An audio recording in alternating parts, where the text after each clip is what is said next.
Hello friends, my name is David, and I am here with the UBC Week 2. I am your coach of the FC Popplio, and we are up against Immortal Mence and his Hawluchas. I don't know how to pronounce it, nor spell it. It will be down in the title. I'm so sorry, Mence. In other news, I'm going to go over his potential mons. He has a Gengar, Keldeo, Mega Medicham, Hydreigon, Rotom Heat, Mamoswine, Scizor, Primarina, Ditto, Whirlipede, and Delmise. So, you know our team. If not, there's a playlist with all the UBC videos. You'll find my draft analysis and you'll get to see the whole team, blah blah blah.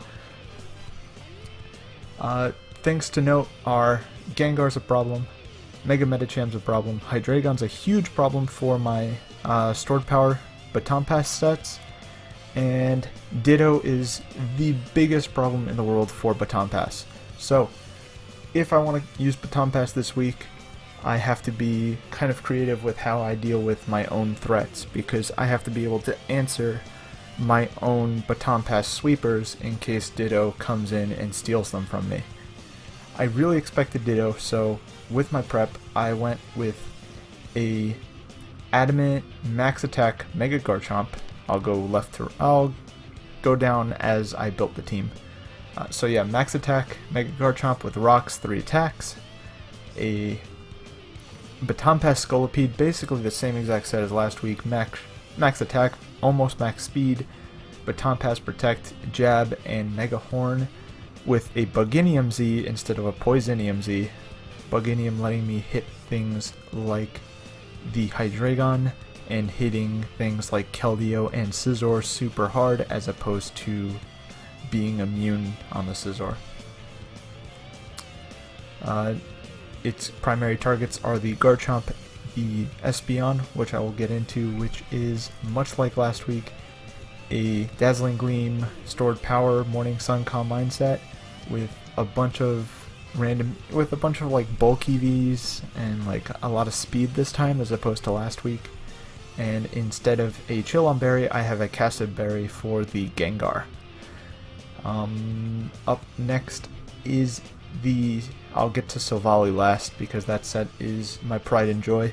Up next is a E-Belt Greninja, which is set with Gunk Shot, Aerial Ace, Dark Pulse, U-Turn for momentum, Aerial Ace for stuff, Dark Pulse for stab, Gunk Shot for his Primarina. And I'm bringing Greninja mostly to answer my own Sylveon if Ditto locks itself into stored power. Klefki, on the other hand, is here to handle the Hydreigon and the Espeon if it chooses to lock itself into Dazzling Gleam, since it is my Fairy Resist, and a pretty good one at that. It is Shuca Berry to deal with Earth Power from Hydreigon and to deal with my Garchomp. Toxic, Spikes, Foul Play, and Gleam. And then last but not least is the most beautiful set. It is my Silvally Ghost. Because Ditto is such a problem, I wanted a Pokemon that could not be beaten by a Ditto, and that's where Silvally Ghost comes in. It is rocking the multi-attack, U-Turn, SD, and Facade. Facade for general coverage and things that resist my multi-attack. Things such as the Hydreigon. And that's pretty much it. At the time I thought Ditto turns into a normal type, but I was wrong. It actually turns into a ghost, and I want to give a shout out to my friend Akios, who if you don't know him, he runs the BH ladder. He has like 3 accounts in the top 20 or something ridiculous like that. Or at least he did back in Gen 6. I don't know how he's doing in Gen 7, but I know he's extremely good. And playing Balance Hackmons with him taught me the importance of making your Pokemon imposter proof. If Ditto takes my Silvally, he will have nothing but SD, U-Turn, and 2 normal attacks. So he can basically just leave the second he comes in, and Silvally Ghost resists Bug, so I have nothing to fear. Even if I'm at +6, he can only switch out. My Silvally Ghost spread is max HP, max Spadef, careful with 24 attack EVs, I only needed 24 to start killing things at +2 and +4, and the SPDF investment is enough, I believe, to live a Specs Gengar Shadow Ball. After Rocks, maybe? I'm not 100% sure. I think it's after Rocks. I live on like 1 HP or something. But it might not even be after Rocks because Specs Gengar is terrifying. But I know I live a Gengar hit. But that's enough of that. He didn't even bring the Gengar, which I was super excited about. I knew Ditto was coming. I was really hoping Hydreigon wasn't coming, but seeing Ditto and Hydreigon, that's triggers in my head. Alright, Silvally has to win. It has to be my win con. I have to set up for the Silvally win. And so, looking at his matchup, I don't really like any of his leads, and none of them particularly like my Greninja. So I'm just gonna opt into leading with Greninja.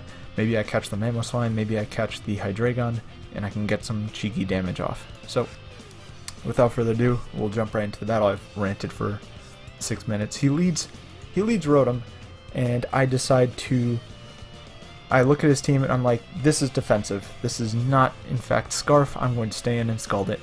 As the Hydreigon comes in, I do catch it with the Scald. No burn, unfortunately. I go into my Klefki, my dedicated switch, and as he U-turns and that reveals he's Scarfed. That's my immediate thought. As he goes into his Rotom, I click Toxic, not even fearing an overheat, expecting him to predict my Garchomp to come in on the fire move as he HP Ices and crits. And now I make the double into my Garchomp as he Will-O-Wisps, and I'm kind of okay with that. If I stayed in and just spiked up on him, then that was such a weird play. I don't agree with that play at all. Him just randomly clicking Will-O-Wisp, but you know, to each his own. He Will-O-Wisp my Garchomp, and I'm like, alright, I can get my rocks up. Once rocks are up, everything starts dropping, and I could pop Sashes, pop this, pop that. His only hazard control is a Scizor, because he did not bring the Delmise. He HP Ices me, I don't care. As I go for a... I forget what I go for. I think it's a Crunch? Yeah, it's a Crunch, because I don't that's my strongest move to hit the Rotom. And here I just decide to sack off my Garchomp, because it's done its job. And I go into my Silvally Ghost. I want to bait in the Hydreigon. He sees its Ghost, so his best switch in is his Dark type. He knows Silvally Ghost cannot get a fighting move, so the best way I can hit him is catching him with an Ice Beam, and nobody would really Ice Beam a Scizor or a potential Rotom coming in here. Oh, sorry. So in comes the Hydreigon as I get to bounce out with my U-turn, doing a clean 36, and now it is in range of a +2 Facade. So I go into my Scolipede, and I click Protect because I know he's Choice Scarfed as he goes for the Fire Blast.